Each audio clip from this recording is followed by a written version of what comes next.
어제 국회에서 매우 심각한 증언이 있었습니다. 의결 정족수가 아직 다 안 채워진 것 같다. 빨리 문을 부수고 들어가서 안에 있는 인원들을 끄집어내라. 정말 충격적입니다. 이 증언이 사실이라면 대통령이 국회의 계엄 해제 의결을 막기 위해, 즉 강압으로 국회의 권능 행사를 불가능하게 하려고 했다는 것이 아니겠습니까? 참으로 엄중합니다. 대한민국은 현재 비정상의 상황입니다. 많은 국민과 세계 각국이 대한민국을 주시하고 있습니다. 지금 국회가 할 일은 비정상을 정상으로 돌리는 일입니다. 국방, 외교, 경제 분야 등에서 국민의 불안을 해소하고 무너진 국가 신인도를 바로 세우는 일입니다. 그럼 준비한 기자회견문을 읽겠습니다. 존경하는 국민 여러분, 우원식 국회의장입니다. 12.3 비상계엄 사태에 대한 국정조사를 추진하겠습니다. 계엄은 국민의 기본권을 제한하는 비상한 조치입니다. 헌법과 법률에 따라 엄격하게 선포, 시행되어야 하며 계엄이 선포되더라도 국회는 통제 대상이 아닙니다. 국회는 본회의 의결로 계엄 해제를 요구할 권한이 있는 유일한 기관, 국민을 계엄으로부터 보호할 수 있는 민주주의 최후의 보루이기 때문입니다. 그러나 지난 12.3 비상계엄 당시 경찰은 국회를 봉쇄해 국회의원의 본회의장 착석을 방해했습니다. 국회의장과 국회의원이 담을 넘어 본회의장에 입장했습니다. 무장한 계엄군은 헬기를 타고 국회에 진입해 유리창을 부수고 국회 본청에 난입했습니다. 계엄 해제 요구안 표결을 앞둔 본회의장 앞까지 들이닥쳤습니다. 많은 국민이 실시간으로 이 상황을 지켜보면서 극한 공포를 느끼셨습니다. 국회의장은 대통령의 비상계엄 선포에 대해 헌법적 절차에 따라 대응 조치하겠다고 천명한 바 있습니다. 이에 따라 국회는 계엄군이 진입한 긴박한 상황 속에서도 헌법과 국회법이 정한 절차를 엄격히 지켜가면서 비상계엄 해제 요구안을 의결, 비상계엄을 무효화시켰습니다. 헌법 제77조 5항에 따른 국회의 권한 행사입니다. 이제 헌법 제61조 1항 국회의 국정조사권에 따라 위헌 불법 12.3 비상계엄 국정조사를 추진하겠습니다. 누가 무슨 목적으로 어떤 지시를 내렸는지, 어떤 경위로 이런 일이 이루어졌는지 철저하게 진상을 규명해야 합니다. 그리하여 민의의 전당 국회가 침탈당하고 국회의 기능이 무력화될 위험에 처하는 일이 다시는 없도록 하겠습니다. 헌법이 부여한 국회의 권한은 국민으로부터 위임받은 것입니다. 12.3 비상계엄 사태에 대한 국민의 압도적 판단에 비추어 볼 때 이 사안에 대한 국정조사는 국회의 책무라는 것이 국회의장의 판단입니다. 국회는 이번 계엄의 표적기관이자 직접적인 피해기관입니다. 국회의원의 체포구금, 의결 정족수 확인, 본회의장 강제 진입 연행 등의 지시가 있었다는 사실이 국회에서 증언되었습니다. 인적, 물적 피해 역시 국회 사무처에서 밝힌 바가 있습니다. 당사자로서도 국회가 직접 국회 침탈 사태에 대해 국회가 가진 권한으로 자체적인 조사를 하는 것이 마땅합니다. 긴급하게 비상계엄 국정조사 특위를 구성하겠습니다. 여야 정당의 신속한 응답을 요청합니다. 감사합니다. 네, 이어서 질의응답 순서로 넘어가겠습니다. 질문 있으신 분 손 들어주시고요. 소속과 성함을 말씀해 주시면 감사하겠습니다.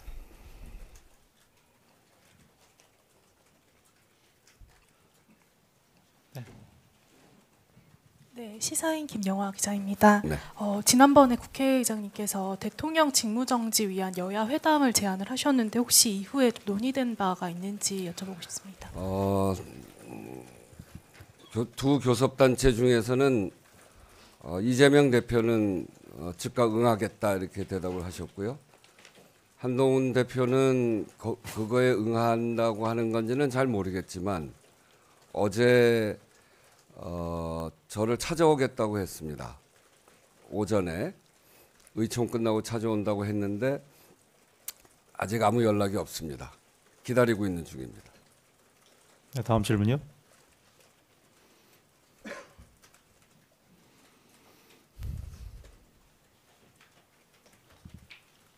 네. 네. 연합뉴스 안정훈인데요. 그 수사 기관에서도 사실 내란과 관련해서 수사가 진행이 되고 있는데 국회 차원에서 국정조사를 결심하게 된 배경을 다시 한 번만 좀 여쭤볼 수 있을까 하고. 이번 일은 사실은 수사기관에서 철저히 조사할 거를 믿습니다.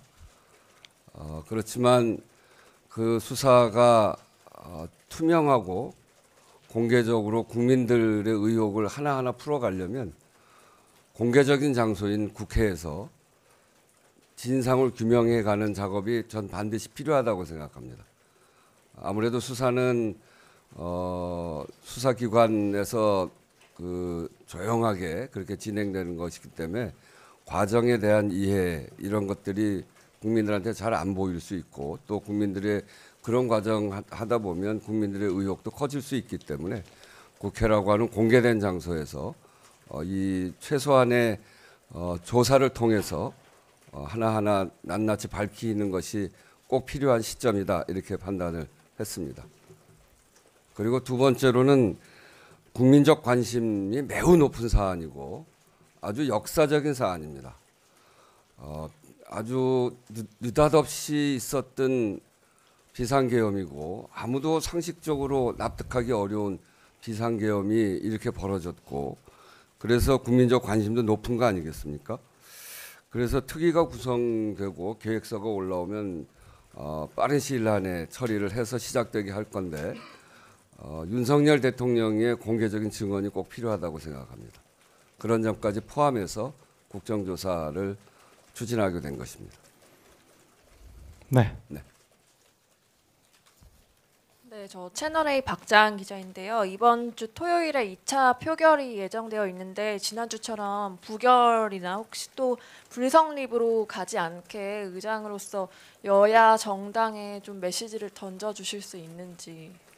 의원들의 판단은 자신들의 양심에 따라서 하는 겁니다. 국회의장이 뭘 하라고 강요할 수 없고 그렇기 때문에 거기에 대해서 말씀드리는 거는 뭐 적절치 않아 보이고 근데 이 일 자체가 앞에서도 말씀드렸듯이 우리나라의 최종 책임자가 누구인가 이를테면 외교에 있어서 최종 책임자가 누구냐 대통령이 출국 금지도 있지 않습니까?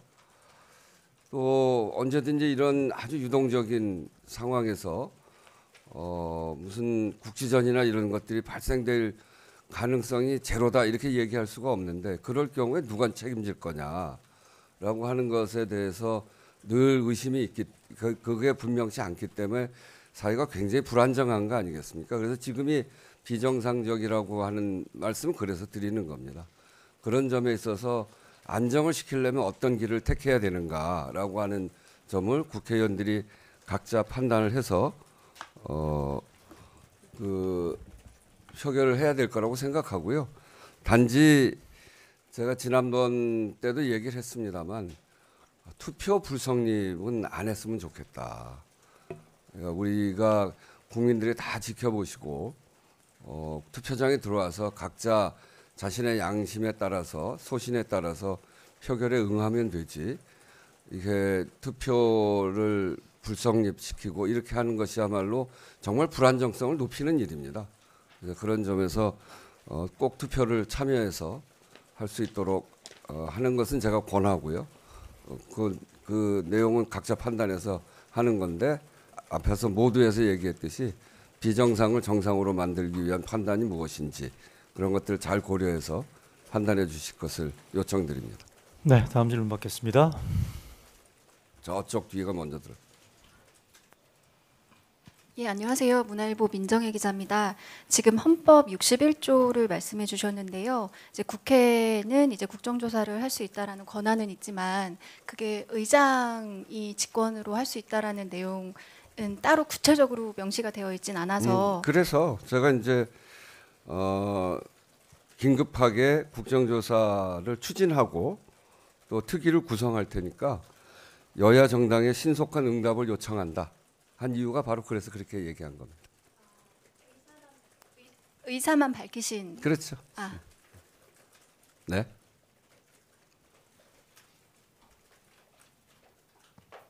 추진하겠다는 의사를 밝힌 겁니다. 네. 의장님, 서울신문 강윤혁 기자입니다. 오늘 제안해 주신 내용이나 이전에 제안해 주셨던 내용도 잘 들었는데요. 지금 국가가 위기 상황인데 나라의 어른 역할을 하시는 분들이 안 계신 것 같아서요. 네. 의장님께서는 어쨌든 국가 의전서열 2위이기 때문에 네. 지금 1위가 어디에 있는지를 모르다 보니까 국민들이 그 1호기 비행기만 떠도 불안감을 느끼고 네. 그 국무총리와 여당 대표가 안정을 시키겠다고 하는데도 믿지 않는 상황입니다. 네. 예전에 2016년도에 박근혜 전 대통령이 이런 상황이 있을 때는 국회에 와서 어쨌든 국민들에게 공개적인 의사를 밝히는 절차가 있었는데요.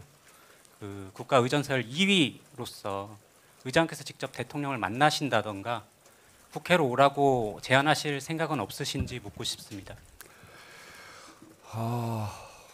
제가 윤석열 대통령을 만나자고 여러 차례 제안을 했습니다. 또 국회 개원식을 비롯해서 시정연설 때도 국회에 꼭 오시라 그렇게 말씀을 드렸고요. 근데 그거에 대한 그리고 개헌과 관련해서 논의를 하자 그런 얘기도 하고 그랬는데 한 번도 거기에 응한 바가 없습니다.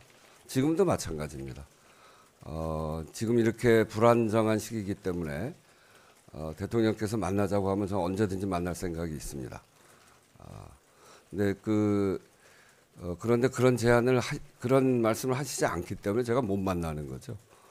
근데 단지 지금은 무엇보다 중요한 거는 우리가 비정상인 상황이고 대한민국의 책임자가 누구냐고 국민과 세계가 묻고 있는데 거기에 대한 빠른 답변을 해 나가야 될 테고 그게 국회에서 지금 해야 될 일이다 이렇게 생각하거든요. 근데 그런 관점에서 대통령도 이 비정상적인 상황을 정상으로 돌리기 위한 제안이 있다면 제가 언제든지 응할 생각이 있습니다. 네, 한두 분만 더 받겠습니다. 질문. 예.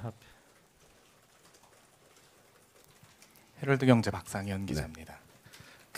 좀 전에 대통령의 공개적 증언이 꼭 필요하다고 생각하신다면서 이번 국정조사 추진 의의를 말씀해 주셨는데 제가 알기로 국정조사도 동행명령이 가능하잖아요. 네. 그리고 동행명령에 따르지 않으면 뭐 고발 조치도 가능한 걸로 알고 있는데 이런 점까지 다 염두에 두시고 이번 국정조사를 추진하시겠다는 건지 말씀 여쭙습니다. 거기까지 나가진 맙시다.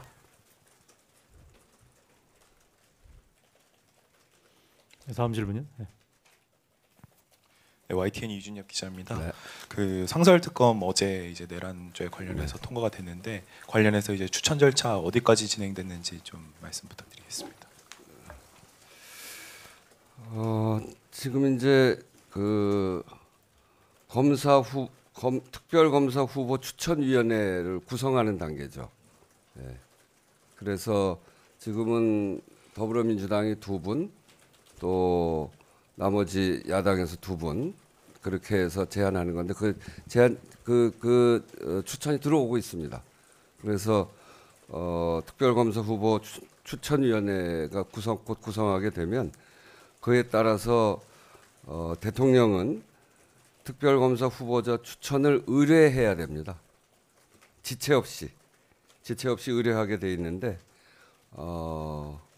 지체 없이 의뢰를 할지 지난번에 그 비상계엄 할 때도 비상계엄법에 지체 없이 국회에 통보하게 돼 있거든요. 근데 통보를 안 했어요. 그래서 그거를 제가 잠깐 기다렸는데 근데 시기가 하도 화급해서 제가 처음엔 기다린다고 하다가 이렇게 화급한데 지체 없이 하게 돼 있는데 하지 않았기 때문에 그거는 대통령 쪽의 귀책 사유다. 제가 그렇게 정리하고 통보를 더 이상 기다리지 않고 우리 절차를 진행한다 이렇게 얘기했는데 이것도 그런 과정을 거쳐 가지 않기를 바랍니다. 네, 국회의장. 네, 마지막 한 분. 경향신문 박하영 기자. 네, 안녕하세요. 저 경향신문의 박하연입니다. 네. 어제 내란 상설특검이 본회의를 통과했는데요. 이게 법적으로 상설특검은 대통령이 거부권을 행사할 수 없지만 사실 대통령이 특검을 임명하지 않으면 뭐 가동이 저지되는 거 아니냐라는 우려도 있습니다. 네. 그래서 이에 대해서 좀 어떻게 보시는지 이럴 경우 향후 좀 계획이 있으신지 궁금하고요. 그리고 두 번째는 사실 최상병 순직 사건에 대한 국정조사의 경우에는 당초 이제 정기국회 안에 그 절차에 착수하신다고 했는데 지금 이제 뭐 계엄 등의 여파로 이 시간표에 변동이 있는지도 여쭙습니다. 네, 고 대통령이 특별검사를 임명하는 거는 그렇게 해서 2명의 특별검사 후보를 이제 대통령한테 추천하죠. 추천위원회에서 하게 되면 그 중에 한 사람을 3일 내 추천을 받은 날로부터 3일 이내에 추천된 후보자 중에 한 명을 특별검사로 임명하여야 한다 이렇게 되어 있습니다.